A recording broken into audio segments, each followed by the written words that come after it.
Started. Hello, good morning, good evening, wherever you are. Welcome to session number 2, Quantum Computing Fundamentals, QCF 101. This is Gokhale Jayanti signing in from Mumbai.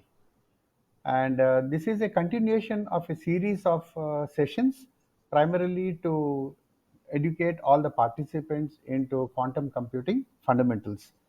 And today we are going to talk about some basic introduction to all the math that typically drives quantum computing. And this is being presented by myself, Gokhale Jayanti, and my colleague, Mr. Prakash Ramchandran from Santa Clara. Okay, so let's get started.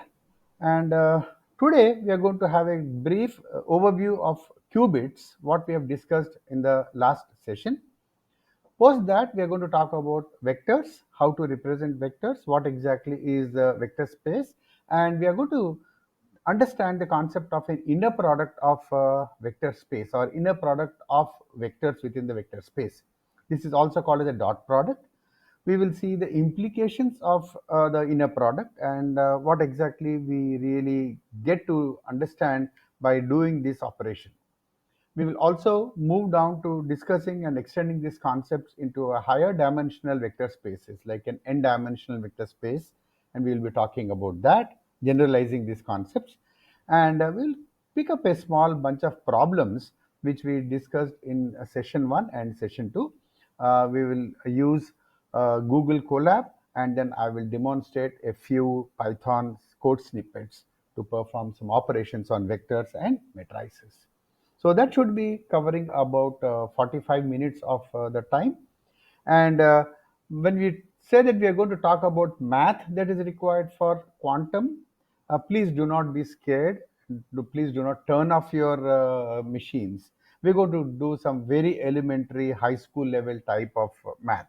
And this is basically required to have a fundamental understanding on the topic.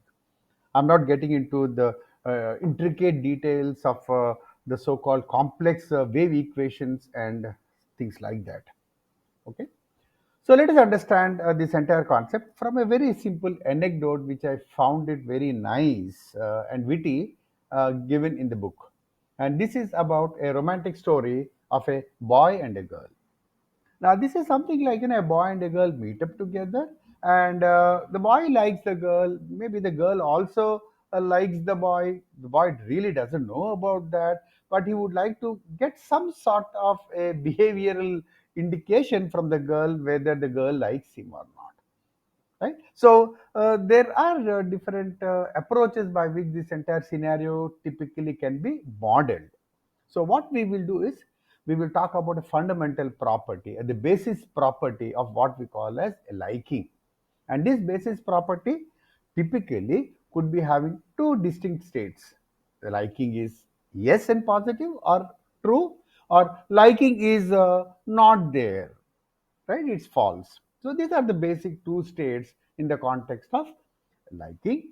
And we can model this entire thing in terms of identifying what is the state of the girl. So from the boy's perspective, the state of the girl could be modeled as if it is equal to alpha, a probability which could be indicating a yes, plus beta, another probability which could be indicating a no. And alpha, beta both put together obviously will work out to be equal to 1. And depending upon the alpha and the beta values, the boy will identify maybe a probabilistic liking of the girl towards him. All right. So this is something like the so-called superposition which we were talking last time. Any qubit in a quantum computing, when it is actually in an active state, it could be maybe dancing between these two states of maybe a one and a zero. Quite similarly, is this sort of a confused state. The boy really does not have any clear idea about the girl's perception about his affection, about her affection to him. So when you talk about the actual state, this actual state could be now modeled with respect to these two, what are called as the orthogonal states.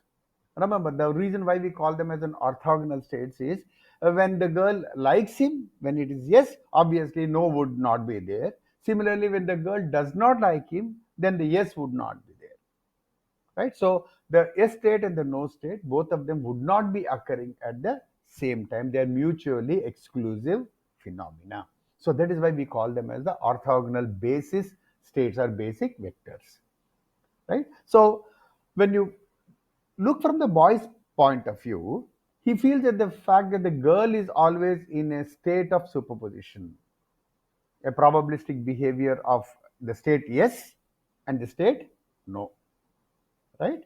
So the question is, the boy wants to move ahead and then try to ask the girl whether there is an affection, or whether the girl likes the boy or not. But he is a little scared because if he asks, then he says that he's actually doing a measurement or he's doing an observation. And whenever there is a measurement or an observation that is happening, the girl's state automatically would collapse to one of the two states, the yes or the no state, right? Obviously, if it collapses to the yes state, the boy is happy. If it collapses to the no state, the boy will have to go back picking up his quantum computing books, and then he becomes a big scientist, maybe, right? So what we identify is, how do we represent this, right? So this is essentially a superposition state of any qubit, and let us understand how these states can be represented, probably identify some core mathematics, and then also try to identify some core operations on this sort of a representation. And that is the focus for today's session. So once again, a very quick review of this quantum concepts which we studied last time. We said that our classical computers will have primarily a data quantum called as a bit that has only two states, which we modeled as a 0 and a 1. And any quantity, any phenomena, any piece of a data is actually represented as a string of bits. Now, depending upon the phenomena, it could be represented as a string of 8 bits, 16 bits, 32 bits, or whatever. So essentially, it is just nothing but a string of bits. And the way the model, the classical computer, not the modern computer, the way the classical computer works is, it picks up this token of strings as an input, carries out some operation, and generates a resultant set of string of bits. So there is a transformation operation which the classical computer performs. Remember, last time we defined the fact that even the modern current day computers are now modeled as classical computers in the context of our quantum machines. So in the context of quantum machines, we are talking about the present day computers as classical machines. So the moment you move over to a quantum machines, quite similarly, we use a qubit. And the qubit is also identified to be either in a state of 0 and a 1 whenever you observe it. And this will also take a string of zeros and ones as probably the input. And it performs some operations on this string of ones and zeros. And while it is doing this transformation, if you look at this, maybe depending upon the algorithm, depending upon how the internal gates operate, their ones could be transformed to a zero, zeros could be transformed to a one, and this process keeps on happening pretty very rapidly. And you know the fact that these quantum bits or the qubits will show up in an infinite state between 0 and a 1, right? So the actual state will be only known when you go ahead and then start measuring that. So till such time, you know the fact that the state of this particular operation, or the state of the device, or the state of the element, or state of that particular gate, or whatever you say, that particular device would be in a state of what we call as a superposition. So superposition state is that particular state where that unit will be dancing between the state 0 and 1, and there could be an infinite number of possibilities between these two states. And how do we express that? We express that as a probability. Okay, so the superposition typically identifies a probabilistic behavior about the state response, state behavior of your qubit. And the overall state of this entire system is identified as alpha, that vertical bar 0, plus beta, a vertical bar 1. And we will talk about what is that notation a little later on. This is actually called as a bracketed notation. We will understand what we mean by that. So, but loosely speaking, from the diagram, we can identify the fact that it is to be said to be in some sort of an intermediate state with a probability alpha that it could be found to be a 0, and a probability of beta that it could be found to be a 1. Now, for example, if at all I just observe at some point of time, I see that the probability towards being a 1 is 0.8 and towards being a 0 is 0.2. If at all I somehow measure that, then I can say that the current state of the system is zero point 0.2 of a 0 state plus 0.8 of a 1 state. Now, please understand that is still in a superposition. Now, if I take some appliance or an instrument, and then if at all I typically, let us say, if I measure it, if I observe it, what would I get? This entire qubit will collapse to either a 0 or a 1, and depending upon probably whichever is having a higher probability. So, loosely speaking, when I observe at this instant of time, it might collapse down to the state 1.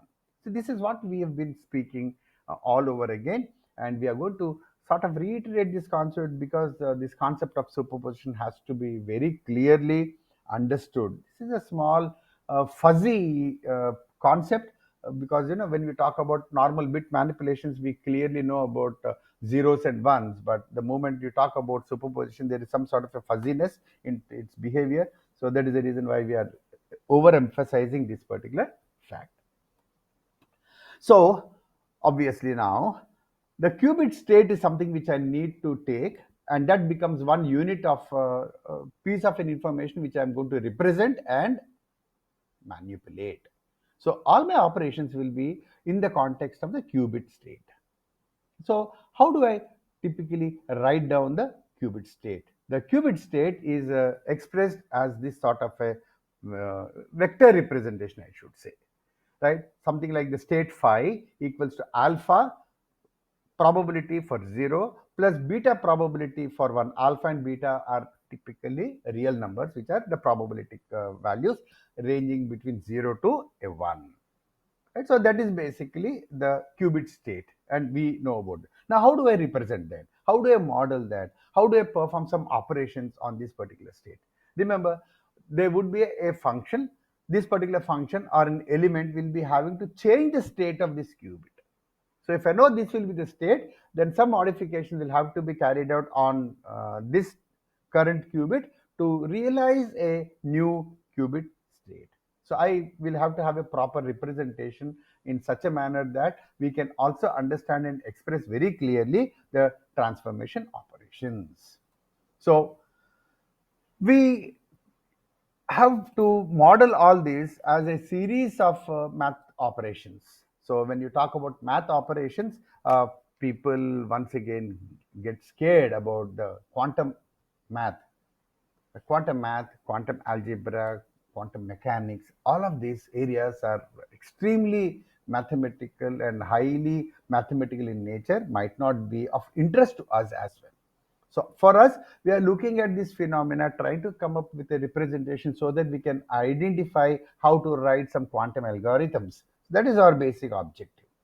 So from that context, what is the aspect of math we need to learn? First and foremost thing, we need to have some sort of a background into linear algebra.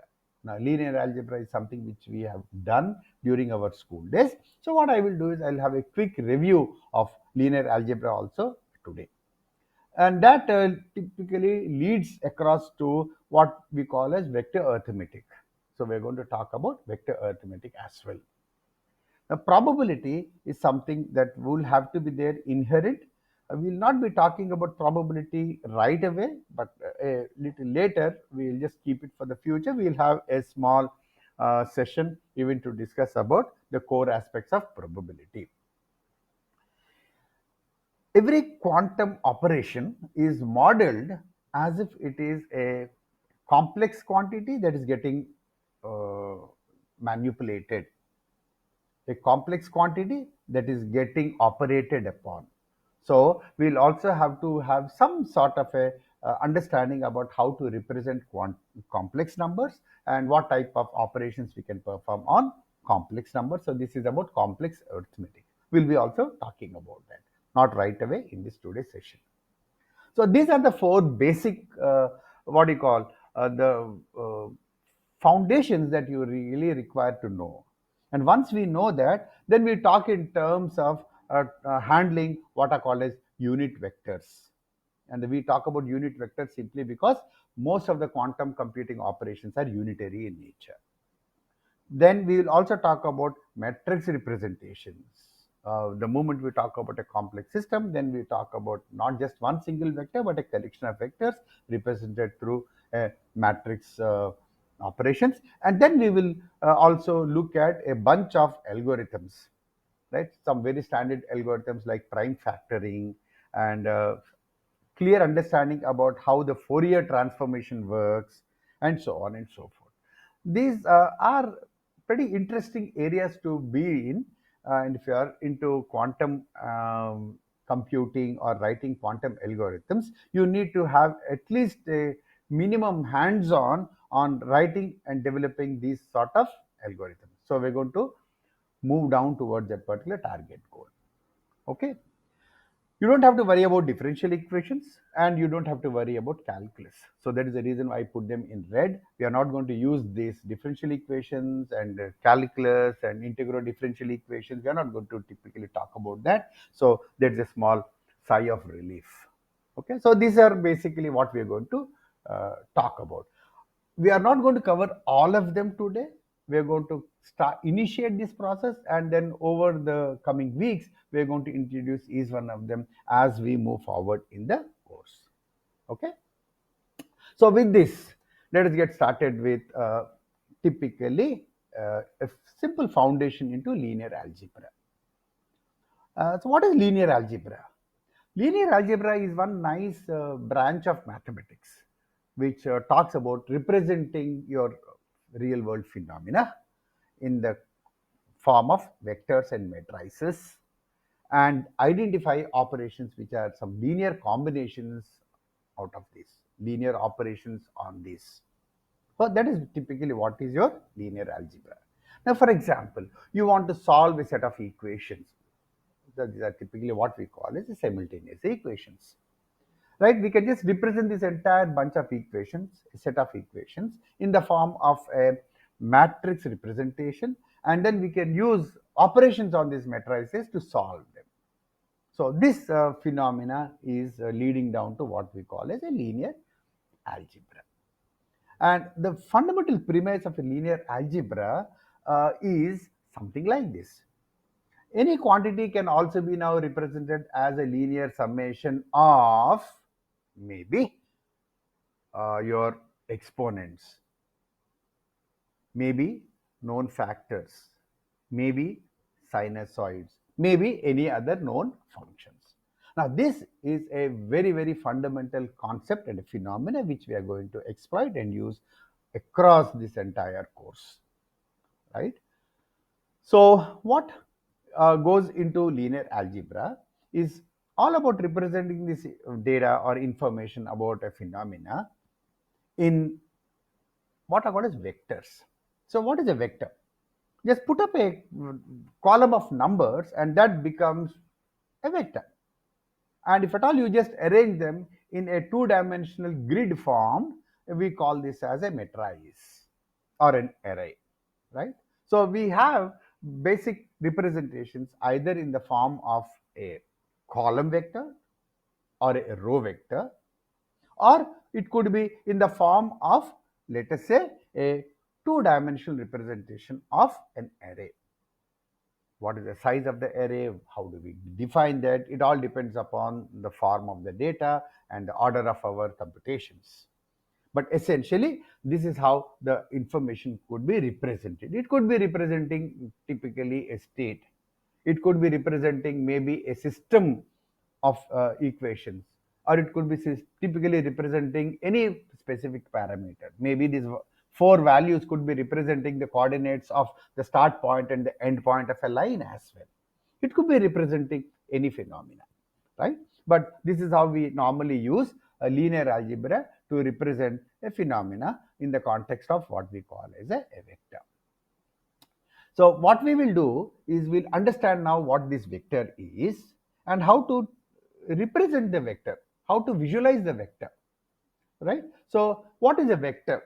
Technically speaking, it is any particular quantity which is identified by a magnitude and a direction, right? Now, for example, you are playing maybe the billiards, and on the billiards table you take the cue, or maybe you take that stick and then try to hit the cue ball. Now you just hit the cue ball with a specific force, so that is modeled as a magnitude. But you just don't hit the cue ball in any direction, right? You just hit it in a appropriate direction so as to uh, complete the so-called task of putting in a ball into one of the socket, right? So that direction what you have chosen to exert this particular force is the direction component, the second part of the vector. So vector always is made up of two quantums, two parameters, the magnitude and the direction, right? So technically speaking, I can have a representation, a graphical representation, and the graphical representation is shown on the right hand side. I assume that this particular vector has a starting point O and it has got an ending point P, and this particular length OP is what we call as the vector, indicates all the thing about the vector, and the size of this is what is also called as the magnitude of the vector, and the direction is typically identified by this angle, the theta. Now what is the theta? Theta is the angle that is measured in the context of some reference directions, right? So when you talk about putting that onto a graphical plot, we chose a reference plane called as a Cartesian plane. And in a Cartesian plane, typically the two-dimensional Cartesian plane, the starting point can be identified as the origin, right? And any movement towards the east side is identified as the movement along the x. Any movement towards the north side is identified as a movement along the y, and every point is now identified by where it is on this Cartesian plane. Now for example, the ending point P is now identified to be 4 comma 2.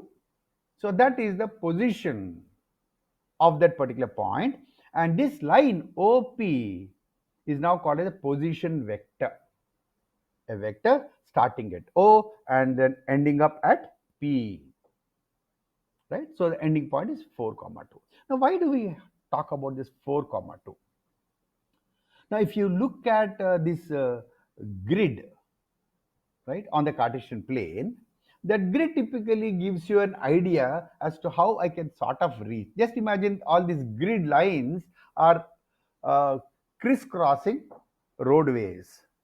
So if at all I have to reach out to the point P, I can very easily say that I have to walk 4 units to the east and then 2 units up north, and I can reach point P from O. Right? So this 4 comma 2 also now indicates very simply as to how much of the east distance I need to cover and how much of the north distance I need to cover so as to reach to this particular point P. Okay. So that is one simple phenomena in terms of the particular vector that is shown out over the so-called position vector.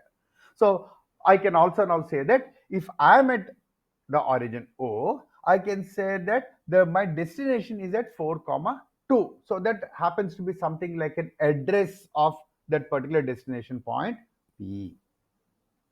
Okay. Uh, this entire thing is normally expressed in terms of what are called as basis vectors.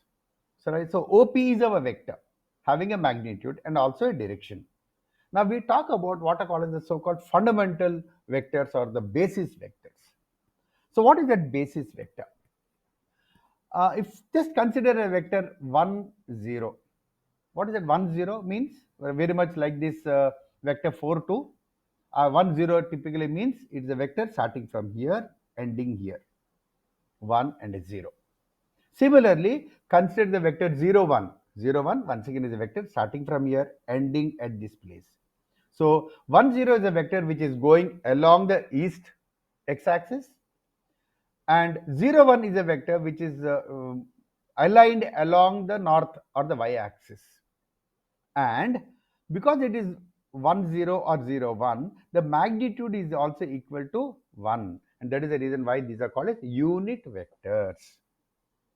So I now have got the basis vectors, which are also called as the unit vectors, aligned along the x-axis and the y-axis respectively. So what are these unit vectors? That unit vector typically identifies one unit of a measurable type of a parameter that acts as a basic unit, a fundamental unit over which I can express all other phenomena. Okay, so these unit vectors along the x-axis and along the y-axis have a denotation. Like you have got x cap. Because of my typing, I could not put this caret. This is called as a caret symbol. This caret has to be actually on top of x, so we call this as x cap. Similarly, y cap.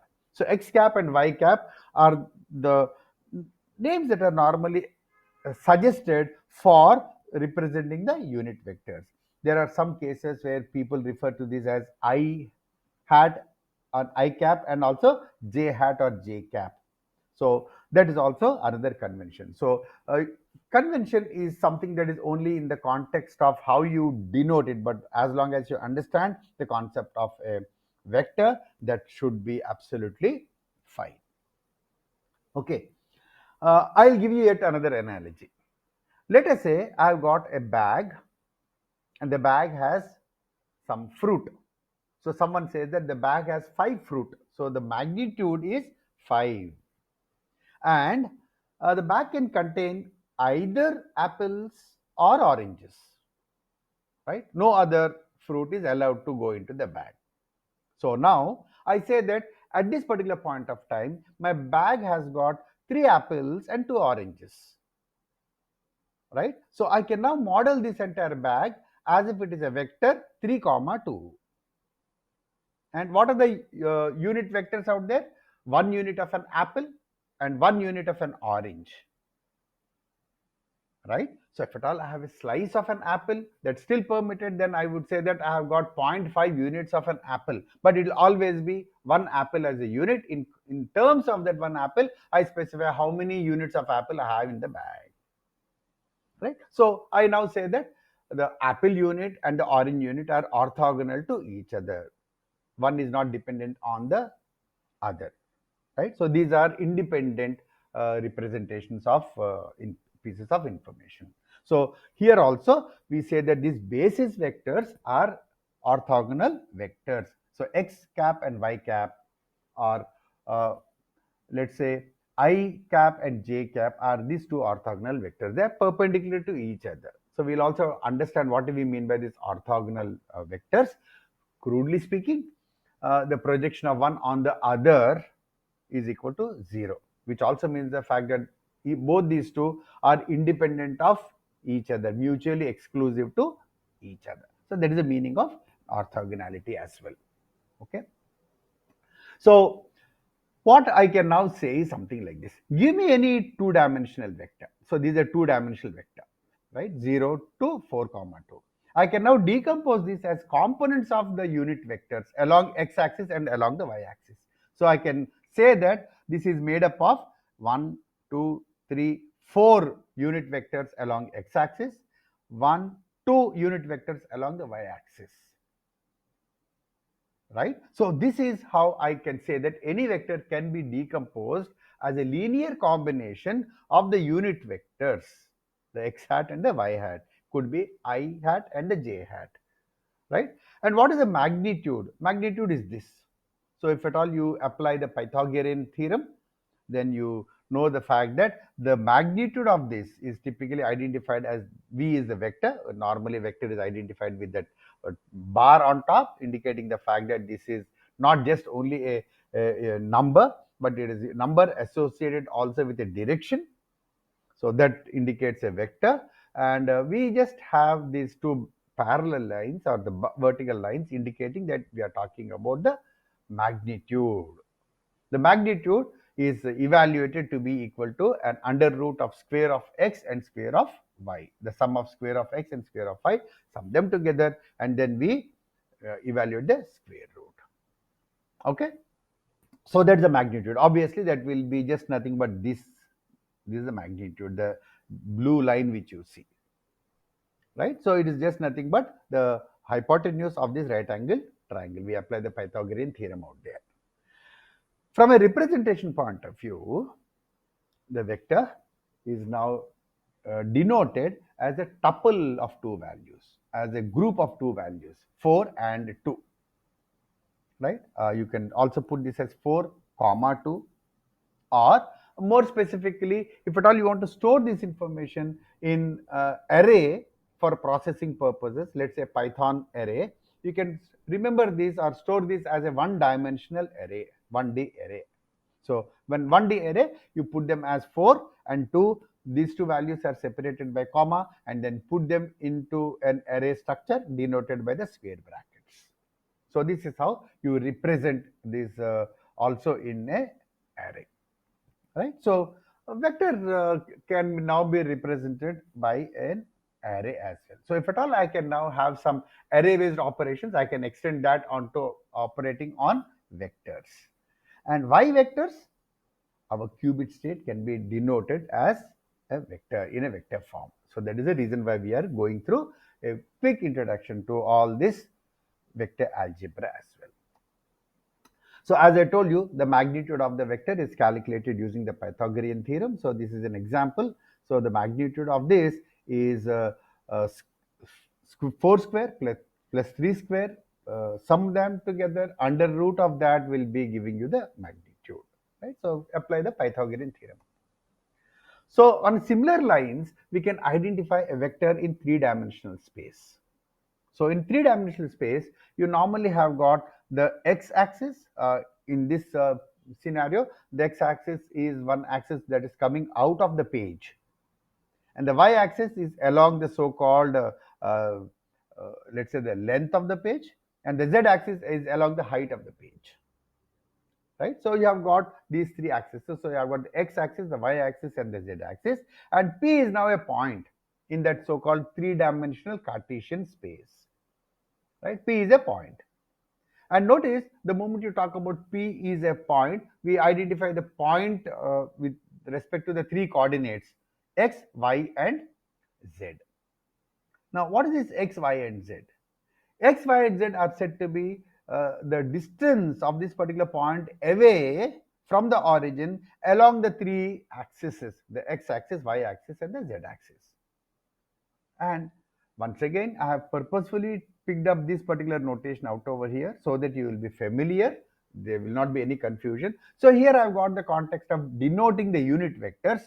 I could have said them, written them as x hat, y hat, and z hat also. But you also probably see in some books this notation like I, j, and k. So these are once again three unit vectors, and now notice the fact that all these three unit vectors are originating at the origin O, and all of them are perpendicular to each other. Because they are perpendicular to each other, we say that now I have got a orthogonal set of basis vectors, and all of them are of size 1. So these are also called as unit basis vectors.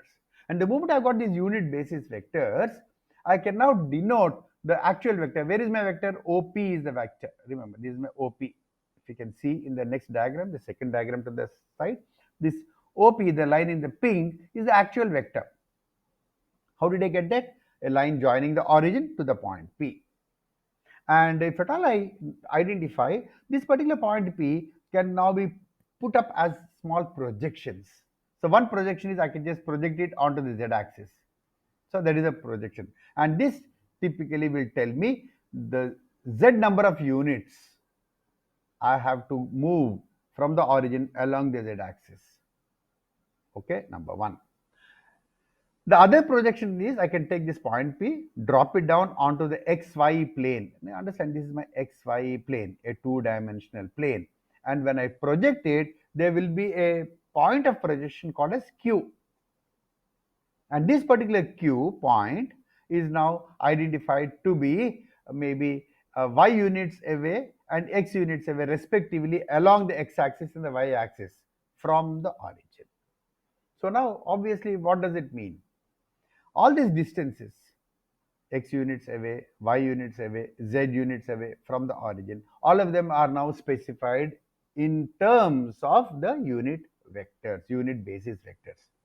So I can now say that OP will be equal to xi plus yj plus zk. I, j and k happen to be the vectors of magnitude 1 aligned along the x, y and the z axis respectively. So that is the reason why we also call these as components of OP, the three components of OP, and we also say that they are of magnitudes A0, A1 and A2. So this is once again an algebraic notation by which I can just write down and extend these down to now n dimensions.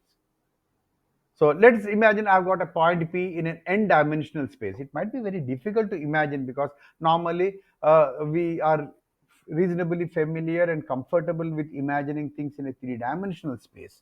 But the moment it goes beyond three dimensions, it might become a little difficult to imagine. But contextually, I can extend this to any n dimensions. And the moment I extend it to any n dimensions, then the point P will be specified over a series of n values. Right? And the magnitudes once again would be a series of A0, A1, A2, A3 all the way up to An minus 1. Okay, so this is basically, I'm just taking a concept and then trying to generalize this particular concept. Okay, so when I have got vectors, is it possible for me to perform some computations on that? So the answer is indeed yes. So let us look at some very basic computations in terms of addition of vectors and subtraction of vectors. So I've got a vector A, the one you see in the black here, starting from here and going up to here. And I have got another vector B, right? And B could be anywhere.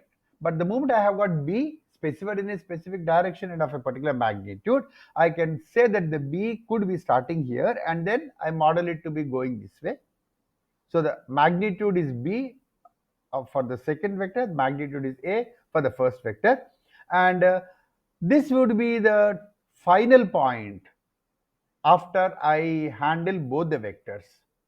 So I can now say that the resultant is yet another vector originating here and ending here. So this is said to be the resulting vector, which is A plus B. Okay, so the two vectors A and B added together give you yet another vector starting at the same point as of A and ending at the same point as the ending point of B. Okay, so this is my addition of two vectors. What is subtraction? Subtraction is pretty much the same. Subtraction is like adding a negative vector. Now, what do you mean by a negative vector? If at all I have a vector which is in a specific direction, the negative vector is exactly the same vector of the same magnitude but in the opposite direction. Okay, so with that fundamental, I want to say A minus B. So this is my A vector starting from here, ending here. And now I add up the negative of B, and the negative of B is B taken a mirror image and then going in the opposite direction, the reverse direction. And because of that, this would be the minus B vector. And the sum of both these two will give me A minus B. The resulting vector is in yellow. Okay, so this is like subtraction of vector. Then you can also do that is what is called as multiplication. when I take a vector, multiply, maybe I can just multiply with a scalar number. The moment I do that, it is as good as increasing the magnitude.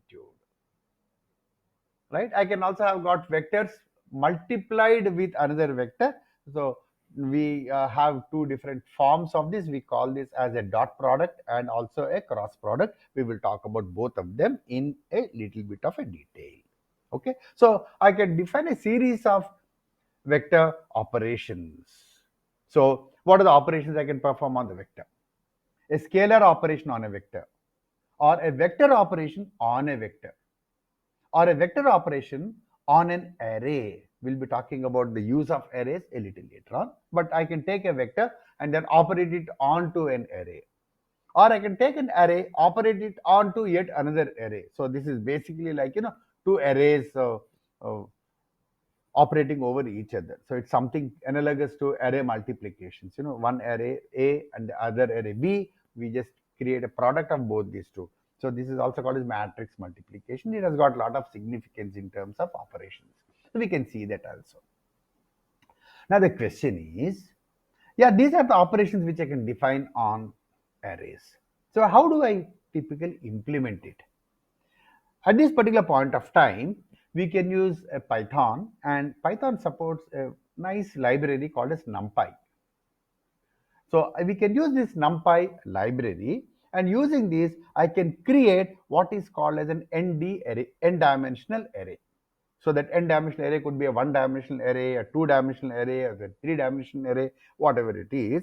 I can create these n-dimensional arrays, and Python numpy package offers to me a bunch of functions and methods that allow me to perform the so-called operations, like all the scalar operations, the vector operations, array operations, all of them can be performed on this ND arrays of numpy. So we're going to also have got a small demo of a bunch of programs a little later on. So what are these vector operations?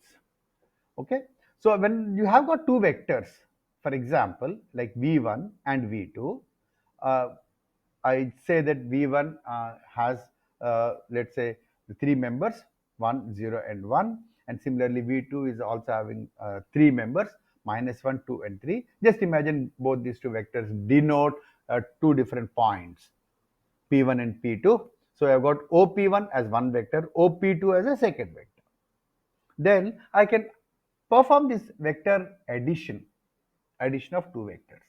Addition of two vectors is very simply adding the corresponding values at the respective indices. So I can just add 1 to -1, similarly 0 to 2, and 1 to 3, and that will result to me in the resulting vector. So the resulting vector would be 0, 2 and 4.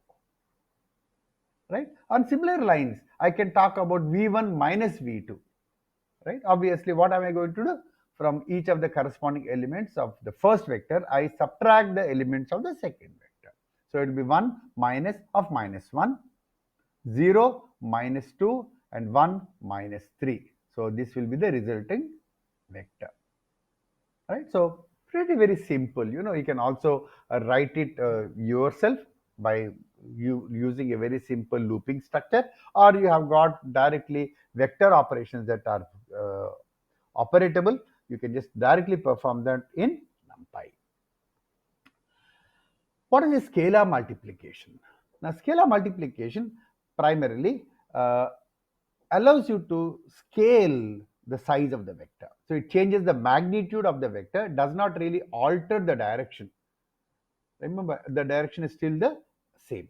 So if at all you have got a c as a real number and the vector v is x comma y comma z, then the resulting vector will be equal to cx, cy and cz.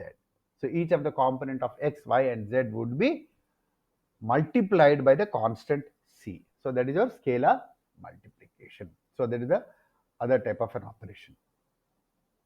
Remember, we were talking about the unit vectors, the I and the j, or x hat and the y hat and the z hat, whatever you want to call it. All of these are primarily unit vectors. So what is a unit vector? A unit vector is a vector whose length is equal to 1. So give any vector v, and if at all I identify the let us say the size, the length or the dimension of that particular vector, I will get it equal to 1. Such a vector is said to be unit vector.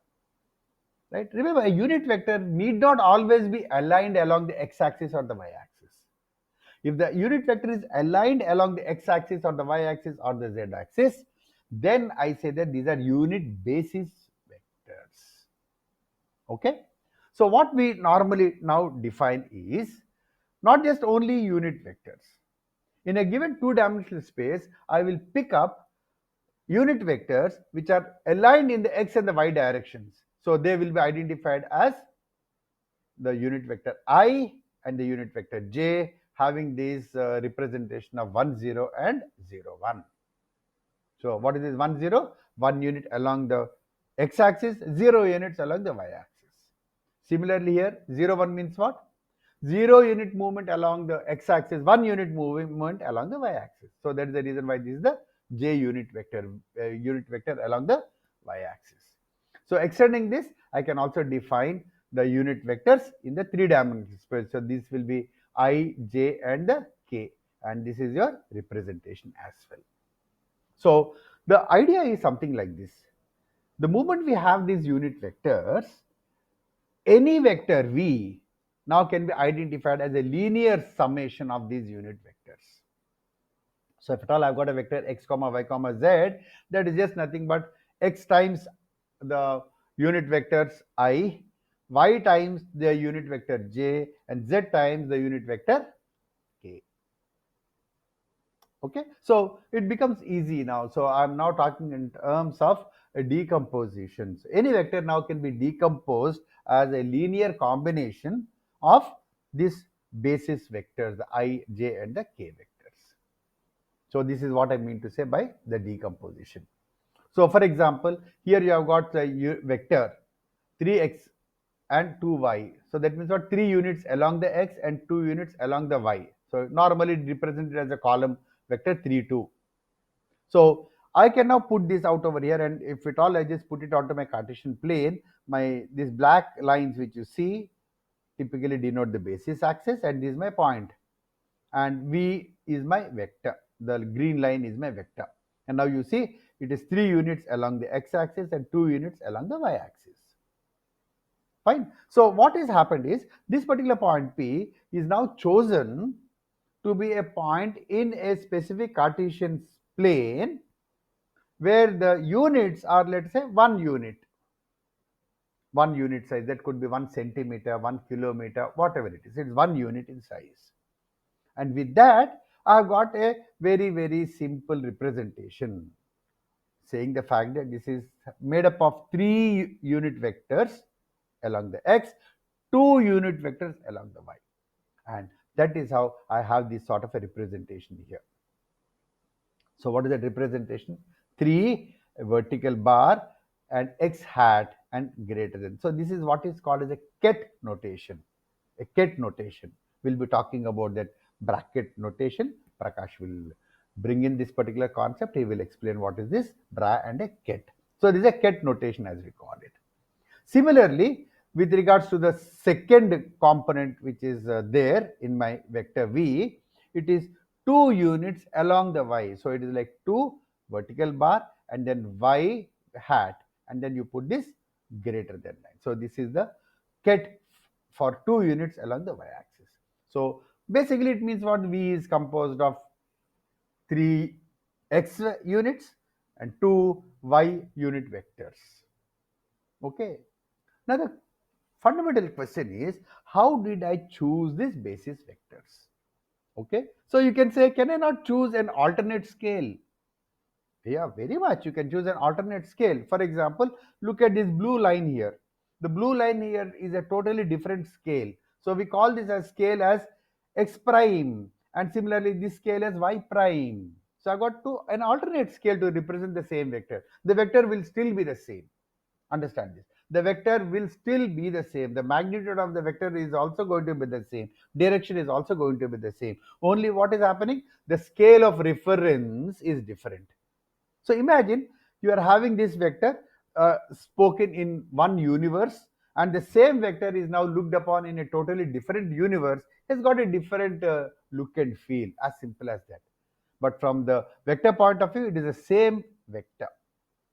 So if that is the case, so on my second universe, let's say the second scale, which is my x prime hat and the y prime hat, what do I get?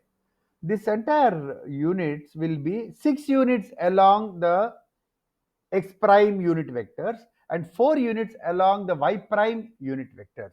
So because of which this same vector now can be represented as 6, 4. Now please understand, earlier it was 3, 2, now it has become 6, 4, and now this is in the new context, in the new plane, along the new unit vectors that have been defined. So it is only a representation. As long as you understand this much, I think you can always replace this x with maybe apples, y could be oranges also. Absolutely no problem with this. So now let us understand what we mean with the product of two vectors. Very important. If at all I have got two vectors, let's say A and B, given by A1, A2, A3 and B1, B2, B3, and remember both these two vectors are clearly defined in a three-dimensional space, then the dot product, right, the dot product is also called as a scalar product. The dot product is defined by the following equation. So what does it mean? Take the value of A1, multiply with B1. Similarly, take the value of A2, multiply with B2. Take the value of A3, multiply with B3. So you're going to get partial products. Sum all these partial products and then you get a scalar quantity. And that scalar quantity is identified as a dot product of the two vectors. Okay. So this is one very nice way of evaluating the dot product. There is yet another way of evaluating the dot product as well. Suppose you have got two vectors. Now both these two vectors are in the three-dimensional space. And obviously you can now identify and evaluate the angle theta between the two vectors. Angle theta, there is an angle between the two vectors. If at all I know the angle theta between the two vectors, then I can identify the dot product, the A dot B, to be equal to magnitude of A multiplied by the magnitude of B and the cosine of the angle between the two, cos theta. Now I'll just show you a picture and that gives you clear understanding as to what we mean by this cos theta. Why is it so very important? And by chance, if this particular dot product is equal to 0, then we say that these two vectors are perpendicular to each other. Remember, if they are perpendicular to each other, the theta will be equal to 90 degrees and cos theta will be equal to 0. Right? And because of that, this entire dot product will be equal to 0. So if the two vectors are perpendicular to each other, the dot product is equal to 0, and this is the test to identify if any given two vectors are orthogonal to each other or not. So this is also called as an orthogonality test. So the dot product is used for orthogonality testing purposes. So here is a small example. So we have got two vectors here. The first one is a V1, the other one is V2. So this is the blue one is V1 and the green one is V2. So the blue one is making an angle 30 degrees and the green one is making an angle of 45 degrees to the x-axis. Okay, and obviously from simple trigonometry, we identify the fact that the angle between these two vectors theta is equal to 15 degrees, which also now means the fact that the dot product, also called as the inner product, is just nothing but magnitude of V1 multiplied by magnitude of V2 into cos 15. So that quickly, if at all you just evaluate using this Pythagorean theorem, you can calculate the magnitudes, and the magnitudes essentially will work out to 2 multiplied by root 2 times cos 15. So that's equal to 2.732. So that is what is called as the inner product. And because this is not equal to 0, I can very well say the fact that both these two vectors are not at right angles to each other. They are not orthogonal to each other. Now, this also gives me another wonderful picture. If there are two vectors, and if at all I can evaluate the dot product also tells me what is the projection of one vector on the other. Okay, just imagine if this vector were extending a little ahead, the projection is as good as one sort of an image of v1 on v2. That is the projection of v1 on v2. Similarly, if at all I sort of draw a line which is perpendicular from this end point of v2 onto v1, then I said that is a projection of v2 on v1. So these projections are also now very easily evaluated using this dot product notations. So this is exactly what I was telling you. So the dot product also gives us the projection or the influence of one vector on the other. And if the dot product is equal to 0, it means the projection is equal to 0, one on the other. Or it also means the fact that the influence of one vector on the other vector is 0, which also means the fact that both these two vectors are mutually exclusive to each other. So now I have got a unique pair of two vectors which are independent of each other, absolutely independent of each other. Once again, taking our example, apples and oranges are two fruits which are mutually exclusive to each other. They are different in shape, they are different in taste, they are different in color, they are different in sizes. So both these two are mutually exclusive to each other. So we can say that apples and oranges are orthogonal to each other. And one apple, one orange forms the so-called two independent basis vectors. Remember, grapes is something which I cannot take because grapes normally comes in a bunch. So identifying what is the unit vector for a bunch of grapes might be a little difficult to express. So that is the reason why our bag does not contain grapes. Okay, so this is typically the concept of a projection. So how do we now represent the dot product? Through a matrix. Okay, so we know vectors are easily denoted as rows and column matrices. So to evaluate the dot product, what we do is we take the first vector, that is typically the column matrix, and transpose it. What do you mean by transposing? We just sort of turn the entire let's say the column vector to make it like a row vector. So the columns are converted to rows. So that is a transform. Sorry, that is a transpose. So I say now I have got the A transpose.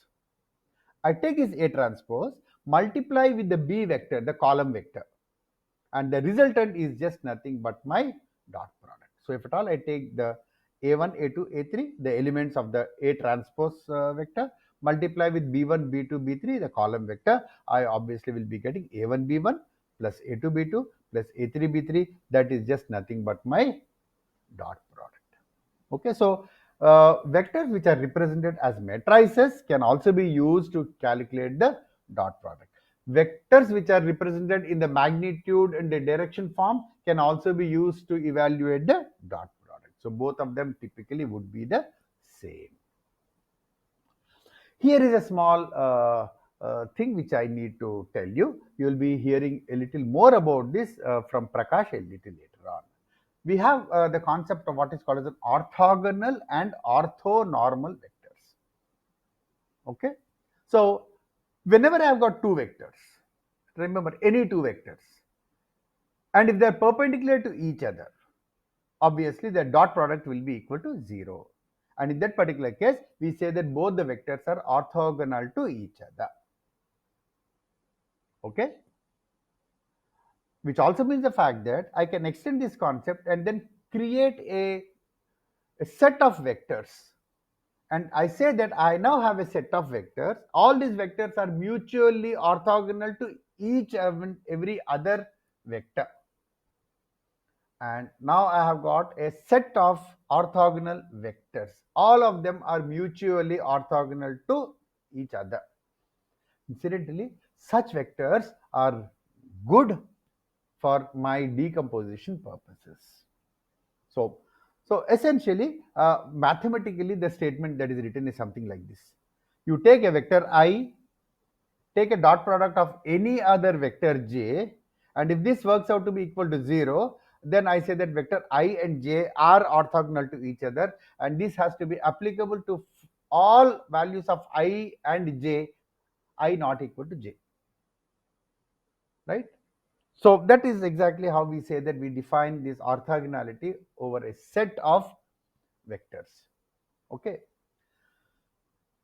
A small modification, if I put up a small constraint on this orthogonality, and if I restrict the size of every vector to equal to 1, what do you mean by size? The magnitude of every vector to be equal to 1, then I say that I have got a set of vectors of size 1 which are mutually orthogonal to each other. So these are what are called as orthonormal vectors. So if there are two vectors, if the dot product of these two vectors is equal to 0 as well as the size is equal to 1, then I say that I have got these two vectors which are not only orthogonal but the size is also equal to 0. That makes them orthonormal vectors. And I can extend the same concept of orthonormality to a bunch of vectors, to a set of vectors. And this orthonormal set of vectors where every vector is 1 unit in size become your basis vectors, right? So any type, let's say you talk about an n-dimensional space, then you are going to have n basis vectors, and all these n basis vectors would be orthonormal. So I now define a pool of n basis vectors, all of them are orthonormal to each other, right? So Prakash is going to explain this concept a little more in detail. Okay, so here is one small example, the same thing, right? I have got once again the same two vectors, and now I define these two vectors in terms of their basis vectors. So, for example, the first vector v1 is identified as root 3 in terms of x and 1 in terms of y. So this is my first vector, root 3 along the x and 1 along the y axis. Similarly, the second vector is what? 1 and 1. 1 along the x axis, 1 along the y axis. And both these two are represented in this ket notation or also in this form of a column vector here. So I've got two column vectors here. And how do I calculate the dot product? We just take v1, transpose it. The moment I transpose it, now this column vector becomes a row vector, and that is multiplied with this column vector 1, 1. And that typically results in 2.732, which is exactly what we have got it in the earlier case also. Okay, so notice the fact that these dot products can be computed on vectors irrespective of the notation. You could use the magnitude direction notation, or you could also use the uh, vector notation representing them in the form of one-dimensional arrays. Okay, when you actually use this concept to denote, let's say, qubits, there we will be using what we call as complex numbers.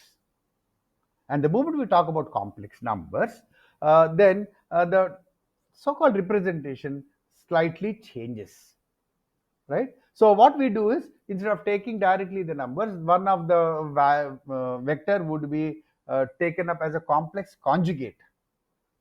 Okay, what is a complex conjugate? Complex conjugate is once again derived out of the basic vector, wherein the so-called imaginary part will be flipped. The direction of the imaginary part would be flipped. For example, 1 plus 2j becomes 1 minus 2j, right? So that becomes a complex conjugate. We will talk about the physical meaning of this complex conjugate a little later on. So the last operation which we are going to discuss is the cross product. Remember, the dot product was a product over two vectors that gives you a scalar quantity, whereas a cross product is something slightly different. It is a product wherein two vectors participate and the resultant is a resulting vector. So the cross product results in a vector, not a scalar quantity. So where is this vector? how does it appear, in which direction does it point, what is the magnitude. So we will look at that in a moment. So if at all I've got two vectors A and B, the cross product is defined by this symbol x. So this cross product is just nothing but magnitude of A multiplied by magnitude of B, and the sine theta, where theta is the angle between the two. Now this gives me a vector. And where is this vector? This vector normally would be jutting out of a plane that contains the A vector and the B vector. So the A vector and the B vector together will make up a plane. And this cross product generates a vector which is perpendicular to this particular plane. And whether it is jutting out to the top side or to the bottom side, the direction is typically evaluated using what we call the right hand rule. Okay, so you put the right hand on the let us say on the plane with your vector going from A towards B, then the resulting will be going up. So here it is, if you are going from A towards B, then the result goes towards the top direction. If you are going from B to A, right, that is a B to A, so B multiplied by A, B cross product A, then obviously the vector would be facing downwards. Okay, so what is this cross product? Cross product results in a vector, and this resulting vector is once again perpendicular to both the vectors. Okay, now from this cross product also I can get some idea about these vectors. If the cross product is equal to 0, it indicates what? The sine theta is equal to 0, which also means the fact that the angle theta is equal to 0. And if the angle theta is typically equal to 0, it means both the vectors are in the same direction or probably in the opposite direction, right? So they are parallel to each other. That's the meaning. So this is yet another small test which is there. We're not going to use much of cross products in quantum mechanics or quantum algorithms. Now this entire thing can be extended to what we call as higher dimensions. So instead of talking about just the 2 dimensions, remember I spoke to you earlier also, we can extend this to n basis vectors. The n basis vectors, we typically identify a group of n basis vectors, and we define any vector as a linear combination of these basis vectors. So if I can say VA is a vector in the n dimensional space, and this is a linear combination of A0 times V0 plus A1 times V1 plus A2 times V2, etc., all the way up to An minus 1 times Vn minus 1, where all these V0, V1, V2, etc., Vn minus 1 are the n basis vectors. Quite similar to the way we spoke about x hat, y hat, z hat, I, j, k. Here now we talk about V0, V1, V2 up to Vn minus 1 as the n basis vectors, and these are the coefficients. Okay, so basically on similar lines I can also identify the second vector Vb. So Vb is also like B0, B1, B2, etc., Bn minus 1 happen to be the coefficients, and the basis vectors once again be the same, because we are talking about the B vector also in the same n dimensional space. Okay, so more generally speaking, A0, A1, A2, all these could be maybe real numbers, or they could be also complex numbers. Complex numbers will have a real component and an imaginary component too, right? And once I have this, I can once again define the dot product and the cross product. So we can also define the dot product and the cross product. So the dot product is something like this. I once again take the VA, the first vector, and calculate the complex conjugate. So for each one of them, I calculate the complex conjugate. So instead of A0, I have A0 star, A1 star. So these are the coefficients, and I've taken the complex conjugates, and then I have a transpose representation, right? That becomes now a row, and then multiply with the column vector, and that gives me the resultant. So what is the resultant? A0 star multiplied by B0, A1 star multiplied by B1 star, A2 star multiplied by B2. So this is typically just nothing but once again a summation of all the partial products. Okay, so this is how you can also define the dot product in a higher dimensional vector space. Okay, that's enough in terms of maybe the theory. So what I will do is I will have a quick demonstration of a simple Python code just to show how to represent vectors and how to perform some basic computations on the vector. And for that, I'm going to use Google Colab. And it's recommended that you also use Google Colab. And if you have your Gmail account, it becomes simple and fairly easy. All you have to do is hit on this particular link, https://colab.research.google.com, and the moment you click onto that, this will be the welcome screen that comes up here. Welcome to Colab, and it's absolutely free, allows you to write your Python codes as notebooks. So it sets up your own workspace, and the notebooks can be saved in Git, can be saved in your shared folders or in your Google Drive, or you can also download them onto your local machine, right? And we'll typically have a small demo of how to write a small program using Colab. So all you need to do is what? Get out of the file menu and then click on to this new notebook option, and new notebook will be opened for you, and then you can start creating your notebook entries. Okay, so in just 5 minutes, I'll just take you through this particular Colab session. Okay, give me a minute. Okay, this is the notebook which I've already created. It's actually on my drive, but I'm just opening that before saving.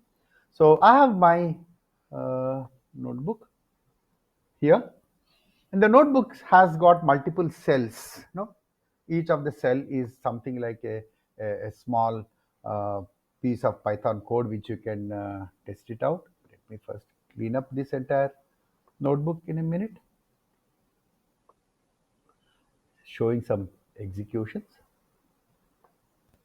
Okay, yeah, fine. Okay, so each one is what we call as a cell, right? A cell basically is one contextual entity of a snippet of a program. The cell could be one single line of Python code, or you can just write a bunch of Python statement, and this entire group of statements could be executed as one single computational unit. So I've got two different type of cells. One is a code cell, a cell which contains the Python code. Other is maybe a comment cell. So for example, this is a comment cell. So I can just write down some comment. Maybe the outputs can be captured and stuff like that. So here is a small example of the Python code. I'm using this numpy library.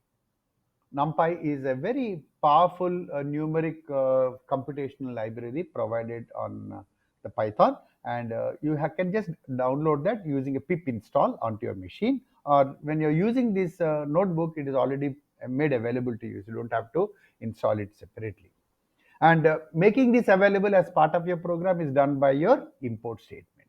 So you just say import numpy, and this as np essentially is like defining an alias name for this numpy library. And I hope you know about this. If you are knowing Python, I think this is something very, very fundamental in context of Python programming. So I'm just importing numpy as np, and then I start off with creating, let's say, a small vector. So multiple ways by which you can create. I'm just going the hard way. I just set up a list of 6 values. So this is the list. I call this as v1 underscore list. So this is a list of 6 values. And using this list as the basic data, I will convert this or create a one-dimensional array. And that one-dimensional array, I rename it, or I call it as v1 underscore 1d underscore row. So just to give the clarity, right? So this is what a one-dimensional row corresponding to the vector v1. And how did I get that? I just say np dot array. Basically, it is like invoking the constructor. I create an array and then I pass on the list. And the moment I pass on the list, an array would be created. And the print statement will allow me to display this array. So I can just see what exactly is the array. And then I have a method called as the shape method. For example, v1 underscore 1d underscore row dot shape. The shape will typically, it's like a function actually, not a method, that will evaluate to me what is the current shape, how many rows, how many columns, what is the structure of this one dimensional array. That is what it is going to define to me. So this shape is a most easiest way to determine what exactly is the structure of your n-dimensional array. So I just display the shape as well. And what I want to do is I want to convert this to a column vector. So to convert this to a column vector, I use the method called as reshape. A reshape will restructure the elements into a different order. So I just say I want it as 6 comma 1.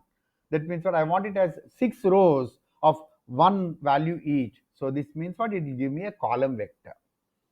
Right? So this is the meaning of that. So the moment I get that, I can store the resultant into v1 underscore 1d underscore column. And that is what I'm going to print it, and I'm going to generate the shape. So this is the starting point. Remember, whenever I want to do a dot product, what do I need to do? I need to reshape it, right? So just to show that as an illustration. So quickly, let me execute this. So this entire cell can be executed by clicking on this run button. And the moment I click on this run button, you will see the block executes and then you see the outcome right away. So it shows you the one day array is this, and the shape of this one day array is 6, just 6 values. And this one day is now converted into a column, and the column values are -1, the first value, then 1, 0, 1, 2, 3, 4, and the shape of this is 6 comma 1. Okay, so essentially this is one simple way just to identify the fact that yes, indeed, my reshape will convert a row to a column and a column to a row, either which way.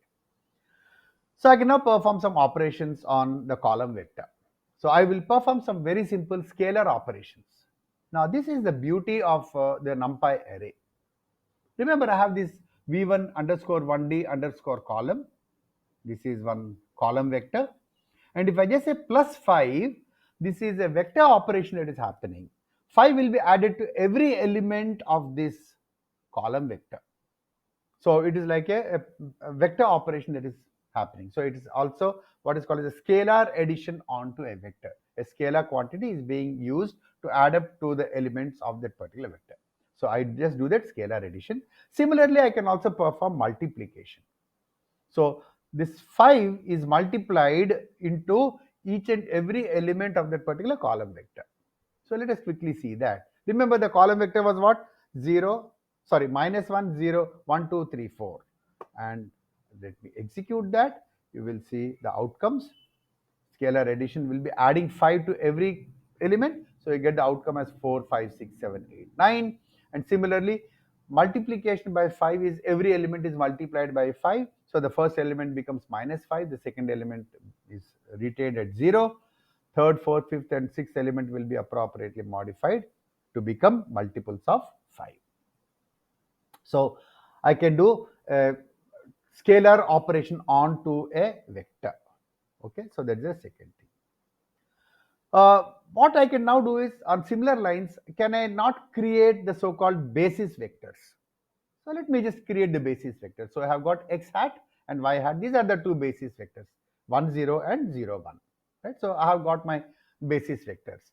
Now my idea is something like this. I want to check up if the basis vectors are orthonormal. I want to check it. So I have created the basis vectors. I want to check out whether these are indeed orthonormal. So what I typically do is something like this.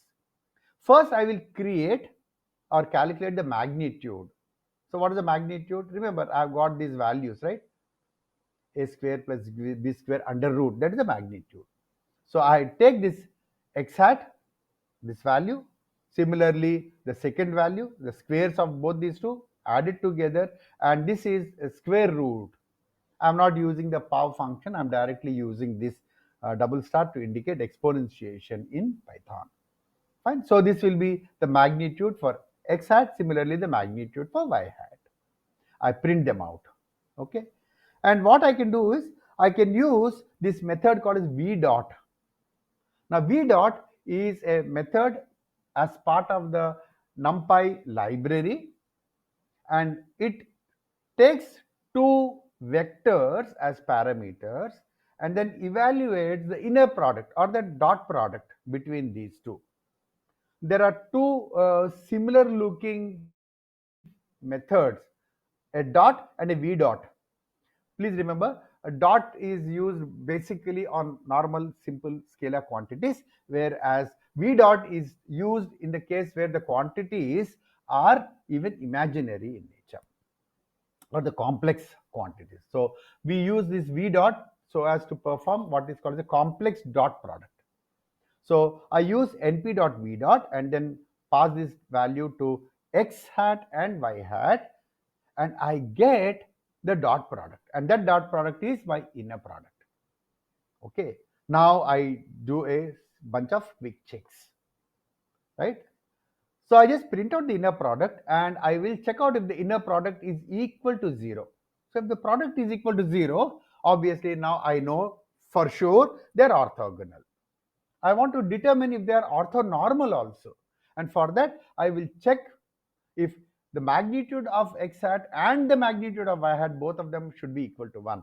If both of them are equal to 1, then I say that both these two basis vectors are orthonormal. Due to some reason or the other, if I don't get this, then I know the fact that at least the inner product is equal to 0, because of which these two, let us say, vectors are orthogonal. And if the inner product is not equal to 0, obviously the two vectors are neither orthogonal nor orthonormal.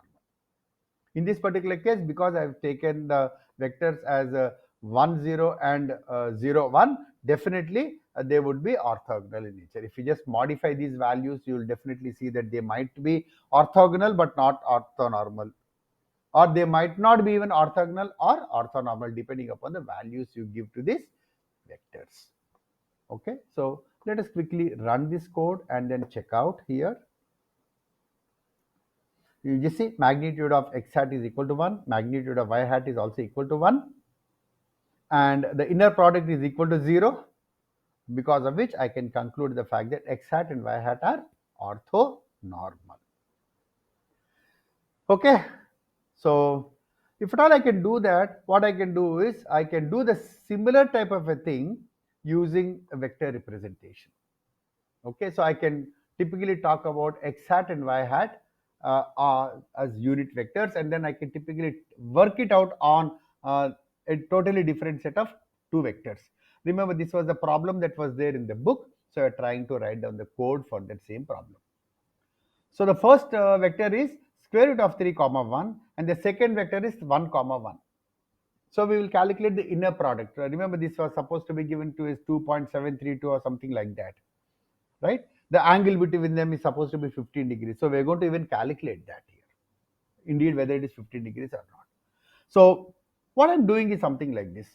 I create the vector v1 and vector v2, and once again display the shape of both these two. As simple as that. And then I calculate the inner product. Now we know how to calculate the inner product. It is np dot v dot. So this inner product is what is calculated. I display that. So now I got inner product. I can evaluate the magnitude of the first vector and the magnitude of the second vector. And now I can calculate what is the cosine of the angle between the two. Why is it so? The dot product is equal to magnitude of A multiplied by magnitude of B into cos theta. So I know the inner product, I know the magnitude of A and B, so I can calculate what is the value of cos theta, and from there I can also calculate the angle, right? That is exactly what I'm trying to do here. So here I calculate the magnitudes of the two vectors, print them out. I calculate the cos theta. So cos theta is equal to inner result divided by V1 magnitude multiplied by V2 magnitude. So this is my cos theta. And to get the actual angle, so I just take the cos inverse. And for these operations, I import the math library or the math module. So math module has got all these functions like a cos, a tan, a sin, abs. I just have it. All the math library functions are available. So let me quickly run this code. And now you see the shape is 2, 1 and 2, 1. Inner product is given to be equal to 2.732, which was close to what we calculated earlier on. The magnitude of V1 is 1.9999. It should be 2, but it is 1.9999. There's small error. And V2, the magnitude is supposed to be under root of 2. So it is like 1.414, etc. under root of 2. And because of this, the angle between these two vectors is working out to 14.9999996. Pretty close to 15. Okay. So finally, I will show one small code for the complex coefficients. If the coefficients are complex, you don't have to worry. The same code blindly works. Your V dot is ready, equipped to calculate the dot product, even if the uh, your coefficients are complex in nature. So we are now talking about the V1 vector as I comma 1 and V2 is equal to minus I comma 1. Okay, so we define this as two arrays. 1 second, please. So we define these as two vectors V1 and V2, and this is how we specify. The first vector is this, the first component is this, the imaginary part, and then this is the second part. So here it's supposed to be the real part being equal to 0. So we assume that both these two components are complex in nature. So I've got two vectors which are having complex coefficients. I display them, and once again directly I can evaluate the inner product. So inner product is identified by np dot v dot v1 dot comma v2, same function, and I can display that. Yet another example was there also in the book. This was also about two vectors with complex coefficients. So the same thing, the representation is 1 plus 2j and 1 minus 1j. So these are the complex representations, and once again I use the same np dot v dot method. Okay, so quickly we'll just run it. You can catch up with the code, and this is the two vectors, and then these are the inner product of the first two vectors happens to be 0. Inner product of the second two vectors is minus 3j. Inner product of the first two vectors is equal to 0. J also means the fact that the real part is also 0, indicates the fact that both these two vectors are orthogonal to each other. Calculate the magnitude and then find out if the magnitude is also equal to 1, then they are orthonormal. So you have got now two complex vectors in the complex plane, and both these two are orthogonal to each other. Okay. This I think I will skip. We will talk about this a little later on. Okay. So this was a quick demo about how we represent vectors in Python using the numpy library, and I've shown you a few operations which you can carry out on the numpy library representation of arrays, both in the magnitude direction form as well as array representations in numpy. Okay, so thank you. And